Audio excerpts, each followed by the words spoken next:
இருப்பதை கொண்டு சிறப்புடன் வாழ. இன்னைக்கு நம்மளுக்கு நாளெட்டு. இன்னைக்கு ஒரு சந்தோஷமான பேக் அண்ட் பைசெப் டே. இன்னைக்கு காலையிலயும் அதே பையன் கூட அதே பிரச்சனை தான். எனக்கு தெரிஞ்சு இந்த இன்ஜின நான் செய்றேன்ற பேர்ல வெடிக்க தான் விட போறேன். அத எங்க வீட்ல பார்க்க தான் போறாங்க. அங்கேருந்து வர வழியில என்னடா கீழ பார்க்க ஏதோ பாம்பு மாரி இருக்குன்னு சொல்லிட்டு கொஞ்சம் உத்து பார்த்தேன். என்னன்னு அது? எரும மாட்டு சாணி. நல்ல வேளை நான் அத மிதிக்கலன்னு சொல்லிட்டு வீட்டுக்கு வந்துட்டு வேலையா மார்னிங் டியூட்டிய முடிச்சுட்டேன். அதுக்கப்புறமா எப்பயும் போல 3 ஒயிட் பிரெட் வித் 3 முட்டை அமுக்கினேன். வீக்கெண்ட் ஆனாலே பையனுங்க வீக் ஆயிடுறானுங்க. ஒருத்தனுக்கு செயின் போச்சு, இன்னொருத்தனுக்கு டயரே போச்சு.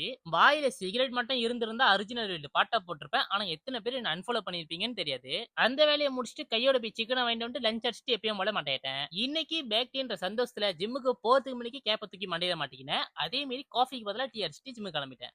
இன்னைக்கு பேக்குக்கு ஒரு 3 வேரியேஷன், பைசெப்புக்கு ஒரு 3 வேரியேஷன். பேக் சைடுல மறக்காம இந்த ரோவை போட்டுக்கோங்க, நல்லா இருக்கும். ஃபார்முலா எப்பயும் போல சேம் தான். எல்லாத்துக்கும் 3 செட், கடைசி 2 செட் க்ளோஸ் டு ஃபெயிலியர். எல்லாத்தையும் முடிச்சுட்டு பாடி கண்டிஷனை செக் பண்ணிட்டு வீட்டுக்கு கொண்டு போஸ்ட் அகாடமில அடிச்சுட்டு இன்னைக்கு டேவை முடிச்சிட்டேன். நாளைக்கு பார்ப்போம்.